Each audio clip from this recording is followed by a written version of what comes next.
So welcome, thanks for being here. My name is Nicolas Seriot. I am an iPhone developer from Lausanne in Switzerland. And I got interested in malware on iPhones. So what was a fantasy a few years ago is now reality. A few years ago we imagined one day we'll have a virus in our pockets, but it was like fantasy, and today it's for real. So you hear many interrogations from people who are not techies, like my mother, my girlfriend. They all have iPhones, and they wonder, can my iPhone spy on me? It's a naive question, but a real problem. So I want to bring you some information from my iPhone developer point of view. So if you want to develop a virus, a malware, or something bad for the iPhone, you will meet a problem. You will have to reach consumers' pockets, right? So you will have to go through app stores. We have Android App Store. So, okay, this year was really, if you did not know it, Android years, because it was an explosion of Android devices in the market. And we have two models of online app stores. We have a kind of semi-free market, auto-regulated. We had a talk by Jesse Burns yesterday about Android applications, iterative. But you can see many bad things, and there is a bad history, I think, about malware on the Android store. So I'm not going to talk about it today.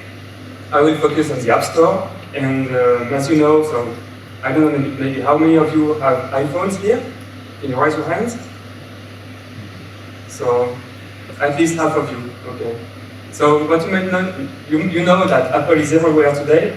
What you may not know is that it's also in your badge.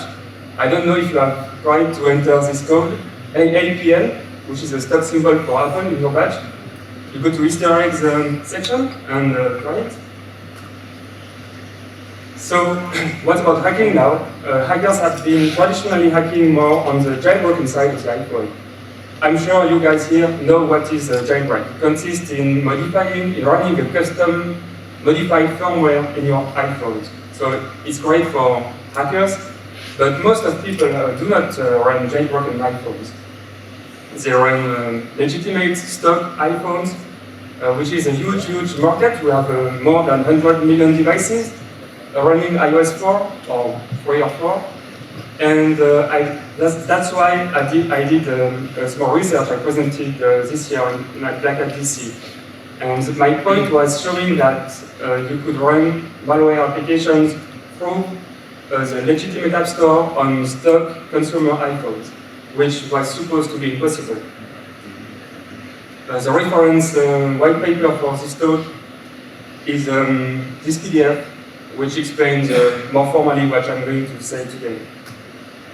So here is the agenda. We'll see very quickly past privacy issues, and the main point of my talk will be to show you what malware can do on iPhone and can't do on an iPhone. We'll see some more or less plausible attack scenarios and conclusion.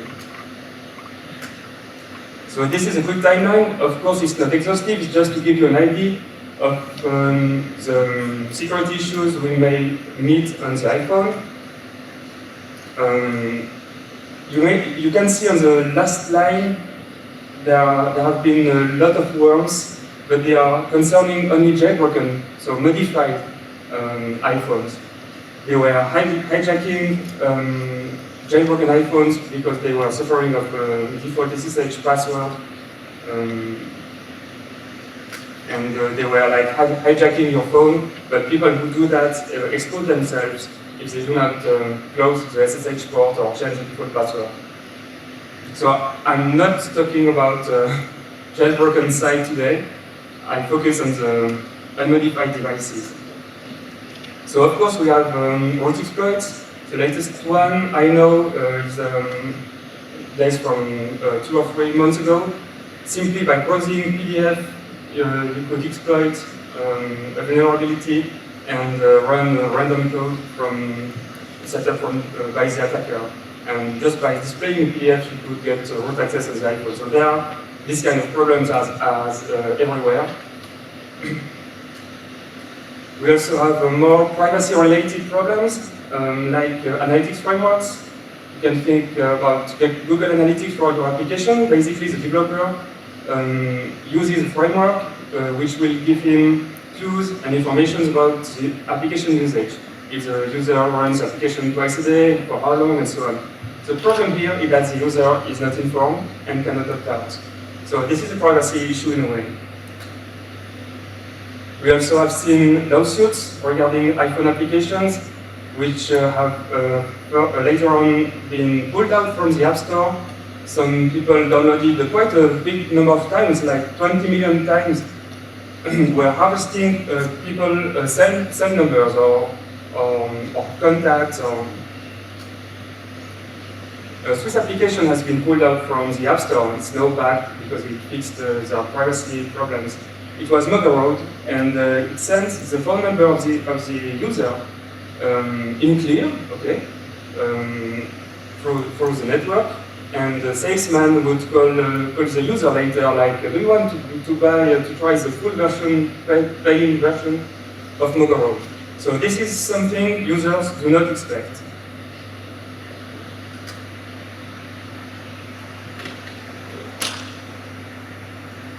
So this was the situation before people tried to explain what an application can do from a programmatical point of view. We've all seen many reports about iPhone's supposed insecurity. This is a report from 15 days ago. Okay, a senior Australian crime official said that iPhone is particularly vulnerable to hacking and information theft. The problem is here that we do not have much details about that. In Switzerland also, we have seen reports about iPhone's supposed privacy problems. The civil servants are not able to use iPhones in Switzerland, the high civil servants, because here again, we can read about supposed security, information theft problems, but once again, my point is to get facts about this, what is possible and what is not. So we are going to put ourselves in the skin, in the body of a malware writer, right? So we are going to imagine that we are writing a rogue application, maybe a breakout game, maybe, I don't know what, the application you want, flashlight, but it will secretly harvest personal data from users' iPhones.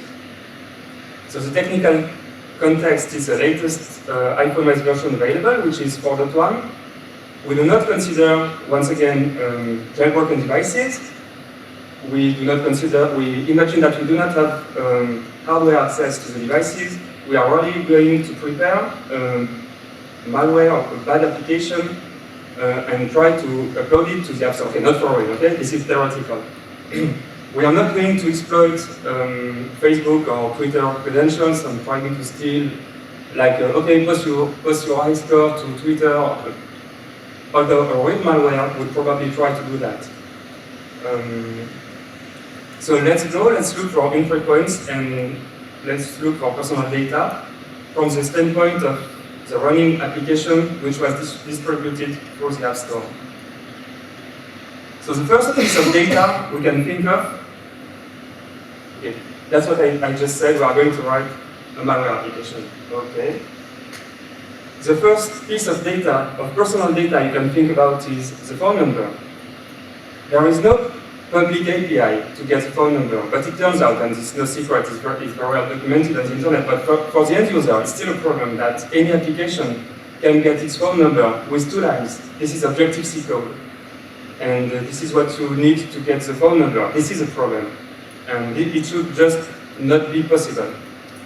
Of course, you can change it in the settings. Your iPhone will still work as before. It's just like something like a registry key. It's a phone number you entered in iTunes the first time you connected your application, your iPhone to iTunes. Other pieces of information which an application can read on your iPhone are address book data. it turned out that any application has unlimited and restricted read and write access to your address book. Once again, this is not really a vulnerability. This is a documented behavior, but it doesn't change anything for the user if it is documented to developers or not. The fact is that it's not a business of Tetris to access your address book, right? So the access is in reading, but also in writing, and it raises further issues. Like, imagine you're working for, I don't know, okay, ubs.com, and an application could change any address ending by @ubs.com into pirate23@gmail.com. So when you will be writing to your contact, you don't see the full email address, but just the name you gave to him. And you could imagine scenarios where confidential data may leak this way. So we've got the phone number, we've got access to email, to address book contacts.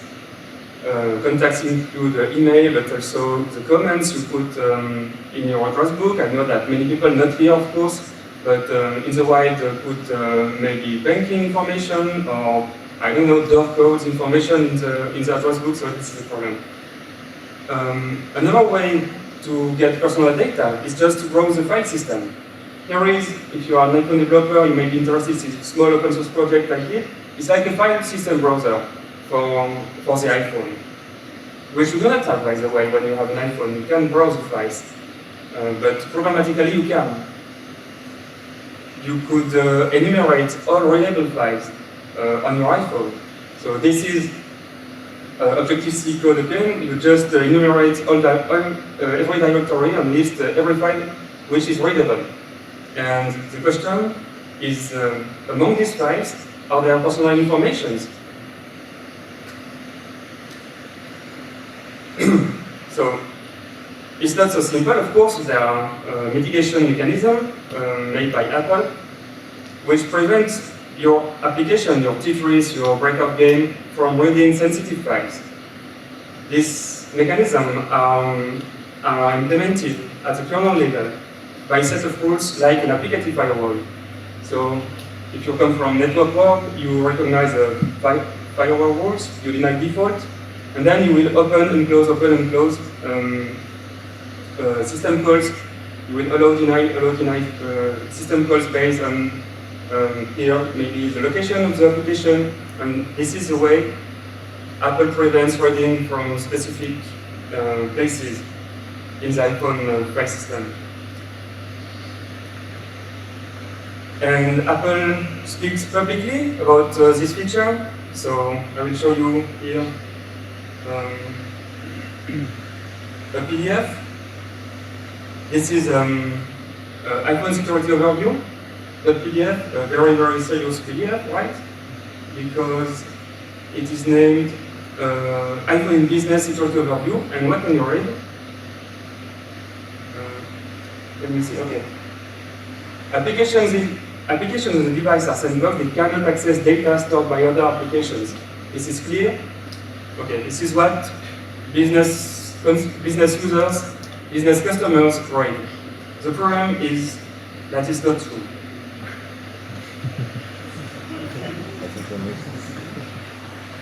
The idea is right, but the implementation is poor. And I will show you a demo.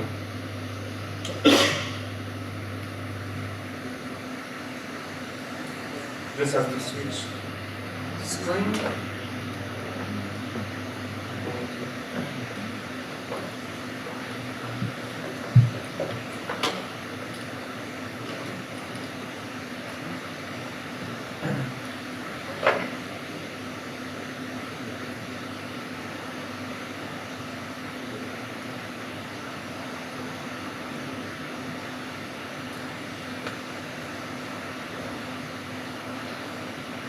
Okay, right.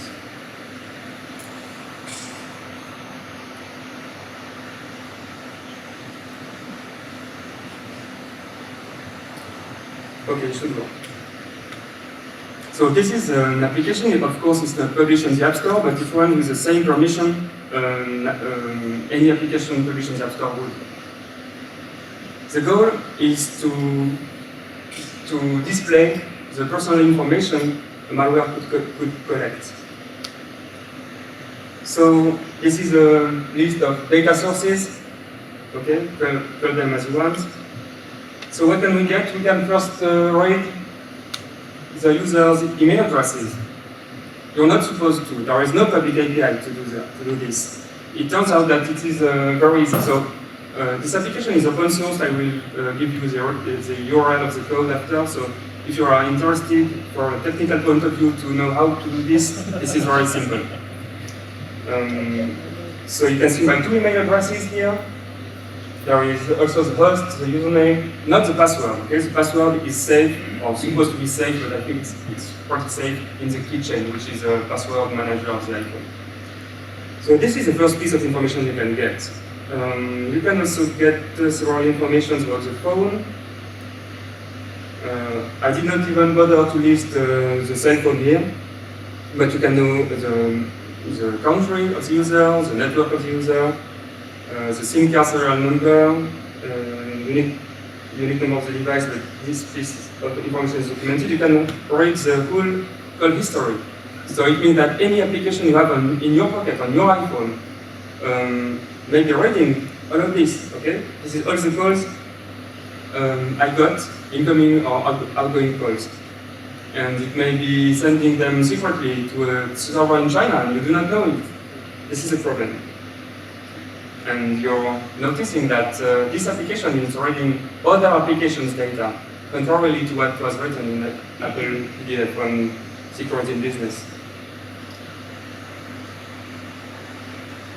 Okay, this is the address book. Okay, it's not rocket science. It's just reading here using a public API. Okay, but for the user, it's still an issue. And one piece of information we should not be able is a keyboard cache. This is every word I ever wrote in my iPhone.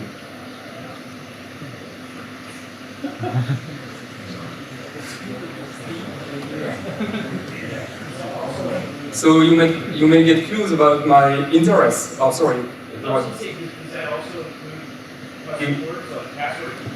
No. Okay. No, it doesn't. Every word you typed in a non-bullet field is logged here. And it may give clues to a spammer about your interest, or to a police officer about what you wrote. Well, it's an issue, and in fact it is used to help auto-completion. Okay, it is like a custom dictionary in Microsoft Word. The problem is that it should be a system service. It should not be, you could not be able to list all these words. What about location now? Location is a very sensitive topic. For some reason, people always, the consumer always fear that they are tracked, that somebody can know or get their location without their consent. So what about that? So Apple implemented, as you know, there is a GPS in the iPhone, so when an application needs to access to the GPS information, the user is prompted, do you want this application to access your location? And the user say yes or no. So the challenge here is to find ways to get the user location without prompting, without going through this API, which will be prompting the user. Sorry. So it turned out that the Maps application stores the latest position it got in a cache file. Because when you start the Maps application, it will not wait for the GPS to show a place. It won't show a random place. So it shows the latest place where the user was. So the last time I started my GPS on the iPhone was last night, and I was at this coordinate. And as you noticed, I was not prompted to get this information. A spammer is not necessarily interested in your very location. He doesn't care if you are down the street or up the street. He's interested in spamming you based maybe on your area. So he could simply write weather cities. This is a meteo widget I have for here, Lausanne, Malaga, Ho Chi Minh City. And if the spammer knows that I'm interested in, I don't know, anyone of the world, you could see in my keyboard cache, and that he knows my location approximately, and he also has my email address. He can spam, right? And last but not least, there are other ways to get clues about the user's location. This is also with the access points I ever logged to. Okay? So I was at Café de Grancy in Lausanne at this date.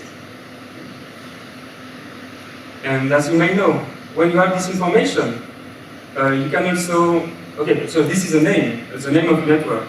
So you can do guesswork about where I was already.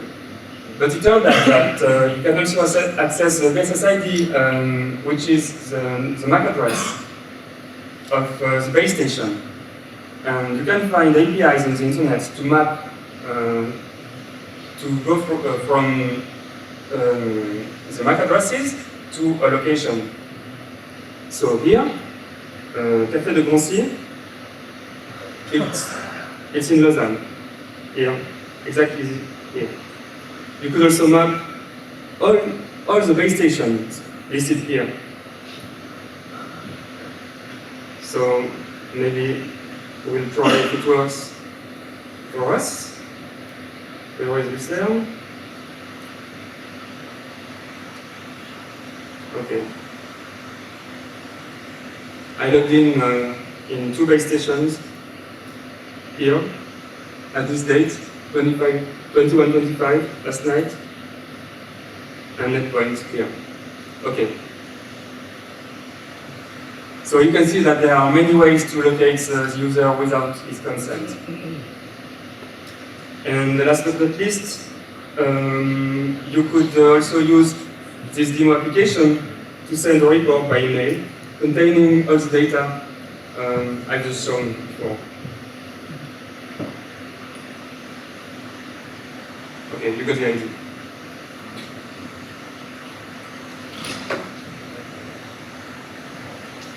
So back to the slides.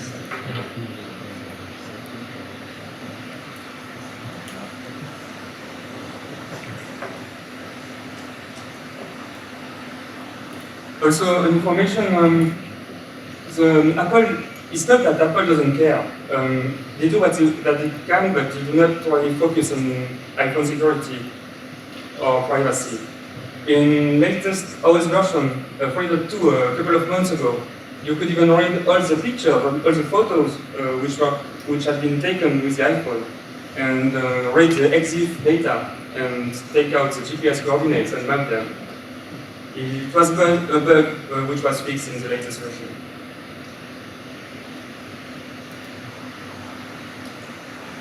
If you are interested, it's just here for reference.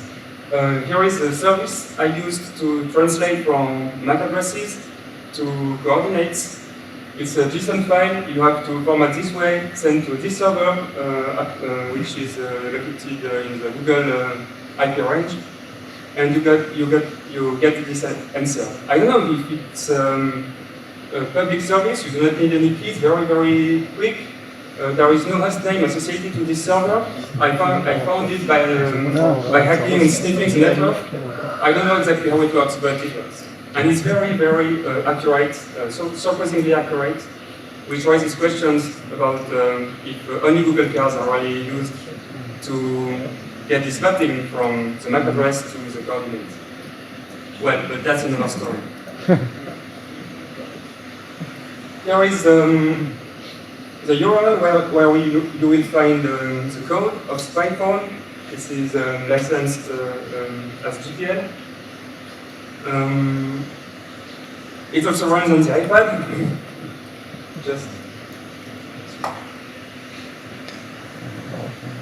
The iPad also runs the same iPhone OS. Okay. It's exactly the same.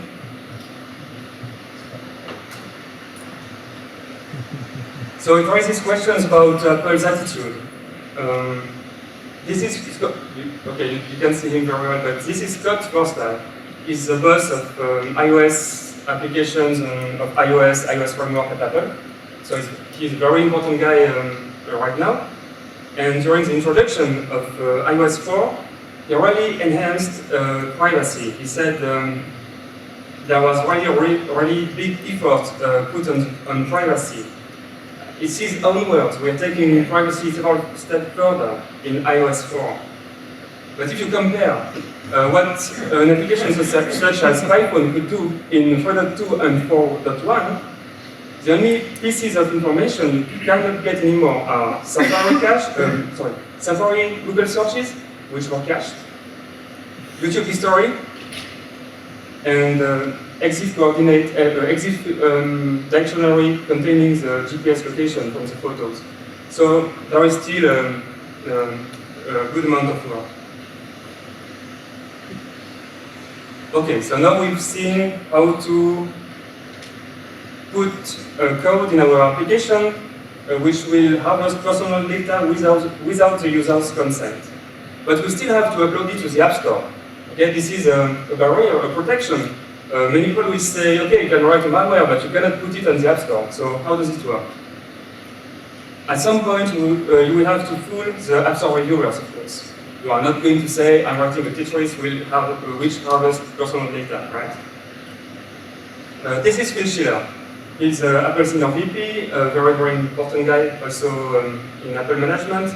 And he acknowledged that some people have been trying to submit malware. So this is a fact, and they are trying to mitigate this fact as they can. So how do they do? The first mitigation is the iPhone SDK agreement. You are not allowed to break your country's laws, to explicitly collect users' information without their consent, but if you are writing a malware, you're not waiting for App Store consent. So this is not relevant for us. So how would you do to publish your malware Tetris? You would probably, so as you know, every application submitted to the App Store goes through a mandatory review process. But you could, of course, delay the malware activation. You could put a flag somewhere in the server and say when it is set to 1, the malware activates. So the manual review process is, of course, inefficient.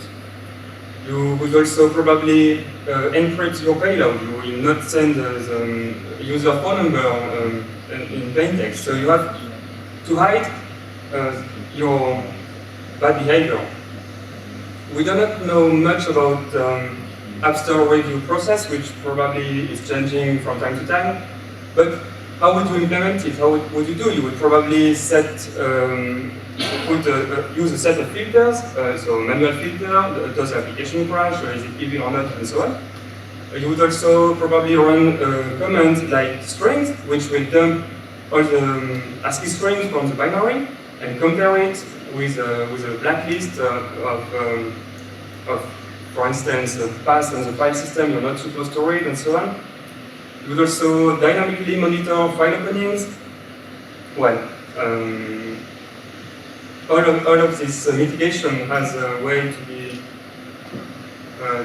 you can cheat with all these points. For instance, this is a very simple code, but just to give you an idea, of course, if you are going to read var mobile library preferences, com.account settings.plist, which is a file which contains your email address, you're not going to write it this way. You're going to pad or maybe obfuscate in any way this string. So it's very hard for reviewers to really detect this kind of malware.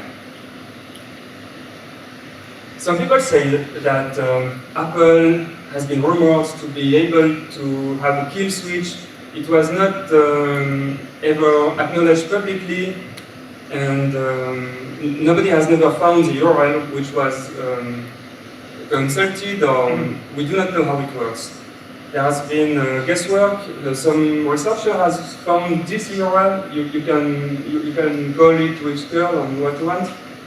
And it's supposed to contain bundle IDs, unique IDs of blacklisted applications. I think it rather stands for CLBL, Core Location Blacklist, and Core Location is a framework using the GPS. But anyways, Python, or the name I gave to my new application, is not concerned by this kind of blacklist. And so I don't know exactly, Apple has never used a kill switch for now. Okay. So we have written a malware. We consider we have managed to put it on the App Store. So now what? We could imagine several attack scenarios, more or less plausible. It's up to you. So this is the real world. The most complicated attack is not necessarily the most efficient one. We are not doing cryptography, it's just a bad world of spammers. So of course, you could, a spammer would be able to make a free application on the App Store available for free and read email addresses from the user, but also from the address book. He knows the user's interest by scanning the keywords contained in the keyboard cache. He knows approximately where the user is or may be, and this is all a spammer needs. Okay, so this is in itself a big issue. You could imagine more targeted applications. For instance, you could write an application for luxury watches collector and have the application inform you when the person is not home. And you could imagine bad things happening this way. You could also use such an application not for the App Store, but with your Wi-Fi phone, your competitor iPhone, or maybe some competitor may use your iPhone. If you have access for 5 minutes or maybe even free, you can quickly install Python and send you the report by the email function I showed you before. Finally, you could imagine very, very targeted attacks. There are few chances, really little chances to succeed, but if they do, it may be really problematic. Especially if you are targeting, I don't know, you can name the people, celebrities, Paris Hilton, François Fillon, French Prime Minister, or you name it.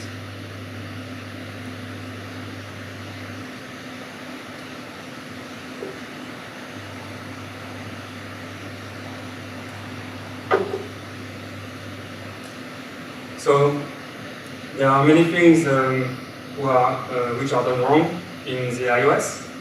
So of course, keyboard cache should not be readable. I think that users lack an applicative firewall. I want to know if my Tetris game is connecting to a server in China or not. I want to be able to block it. I want also to be able to opt out from the various analytics framework. I think also that the unique device identifier, which is accessible by any application, should not be the same for any application. I mean, application A should get one unique identifier for the device, and application B should get another one, because else you can cross-link data between the different applications. So there is yes, an organizational problem. Apple should not claim, should remove the PDF from their website or change it in some way, because you can't, for companies such as Apple, claim that an application cannot read data from another application when it is shown that it is false. Nevertheless, Apple cares in a way that they hired very senior security engineers and researchers lately. So I think this is a situation we will see improving, but for now it's a bad issue. Also, if we talk about the design of iOS, iOS is not made to be updatable over the air. You still need to plug to iTunes to update your iOS version. So this is something we do as geeks, but for instance, my father doesn't care. He doesn't want the latest version. He just doesn't care. So I guess that many people do not do that. And while you are not up to date, you can have the security you want, you are not secure.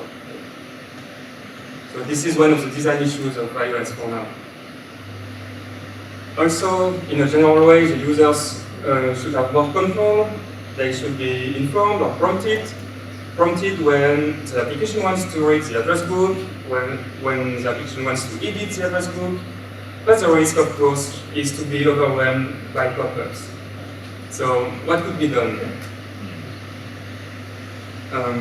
This is an idea we had by discussing with a friend, and I think that Apple could take advantage of the mandatory App Store reviews.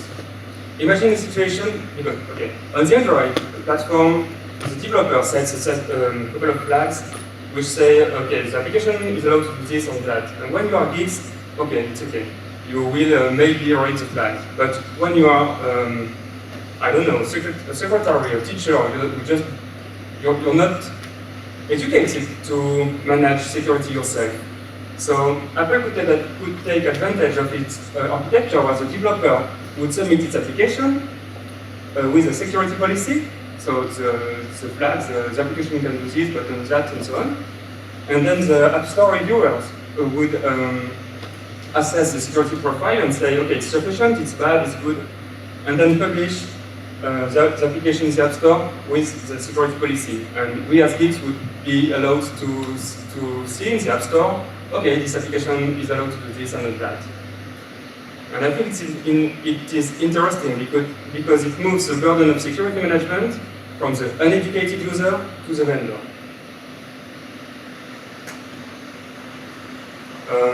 Sometimes people ask, yes, so what can we do with the situation? So my answer is for consumers, sadly there is little you can do. For professionals, what you can do is be aware of the risk, know what is possible and what is not. Go out from fantasy and just have a look at the facts and deal with this. If you are supposed to keep secrets by law, if you are an attorney, you just have to know that what is possible and what is not in the iPhone. If you are working in a big company, you can also have a look at Apple's program for enterprise deployment, which lets you manage security configurations on site, okay, the iPhones deployed for the company have the right to access the App Store or not, or have the right to connect to this URL or not, and so on. So as a conclusion, I think we have to assume that among the 250,000 applications present on the App Store, there are malware, there are spyware, especially in a $1 or free ecosystem where I think it is something like 1/3 of if it's not half of the applications are free. So you have to consider the possibility that there are currently malware exploiting all these vulnerabilities on the App Store, and there is little to do. So massive privacy breach is a technical possibility. When will we see a big torrent file with a big zip file with all the information of all the iPhone users? It's just a matter of time. But don't get me wrong, I don't think that it is a totally corrupt system. I think it's a good system. I think that Apple should keep the reviewing process and improve it, because many developers do not like it because they are not free and so on. I think it is a good thing to mitigate malware on consumer devices, but it should be improved. And yes, really, the point of my talk is know the risks, know what is possible and what is not. I have further ideas. I know other people have further ideas to continue development of the demo SpyPhone application. For instance, you could also use the cell IDs to locate the user, which is the number of the GSM base station in a way. I know we have experts this week here, and there are many open source projects like Open Cell IDs, with which you can map cell ID to a GPS coordinate. It would be interesting to get this cell ID from with programming techniques and use it, exploit it in SpyPhone. If you have ideas, you can submit patches to the application. Another idea is to use a private API. Do I have time? Okay, 5 minutes. To use private APIs. Private APIs are undocumented APIs, which I did not use in SpyPhone. But if you are a malware writer, probably you would not care. And What does it mean using private APIs? It means that dynamically you will analyze the binary or the runtime and dump the .h, which is the headers file of the Objective-C classes. And you would be able to look for, say, words which are of any interest for you, like password, and find, okay, this is like reverse engineering the runtime to get to know private APIs, which are not published by Apple. This is the way you would use them. You would load the framework containing it, which is a binary image containing classes dynamically, and use a class this way. If you're interested, there is a pointer to a runtime browser. I call it this way. I put on Google Code to do that. Last idea to related to App Store frauds would be detecting the frauds present on the App Store by mining App Store metadata and user comments. Maybe you could imagine it would be a research topic to examine. I started to do that, but I did not get any research for now.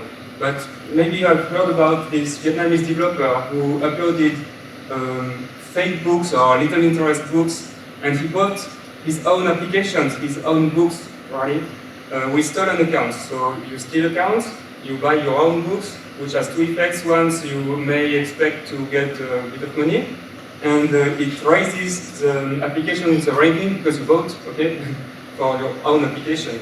So this is a fraud which has already happened on the App Store. Okay, this is the end. So I hope I have presented the iPhone main privacy issues. I went a bit quick on this part because it was not the focus of my topic. My topic was to say that iPhone applications currently on the App Store may harvest personal data from you and send them to any server anywhere in the world, and you will not be informed and you cannot opt out. You've seen some potential attack scenarios, more or less plausible, but you can imagine your own. Here is my email address, my Twitter account, and do not hesitate to contact me or to ask questions or to come up to me. And there is appendix, I'm not going to speak about that now. Okay, is there any question?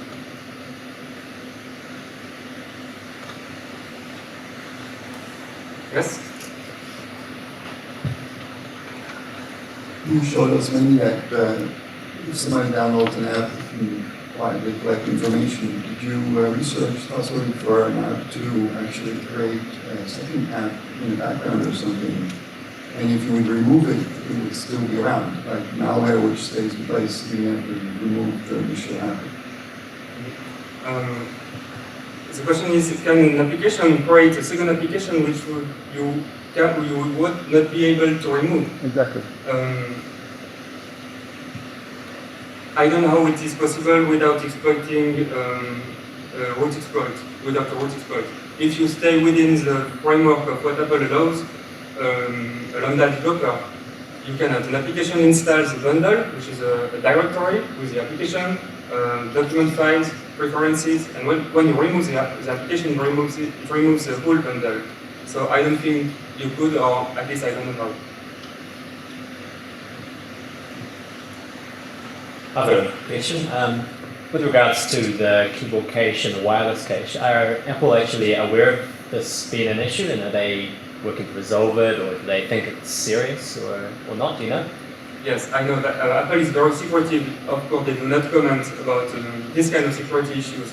The problem here is, of course, they are aware, but it is issues which have been lasting for at least 1 year, at least.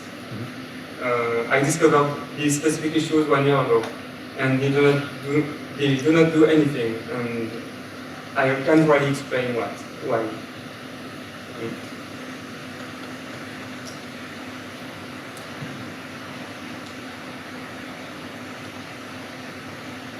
Okay, if there is no more question, you can still come up to me after. Thank you.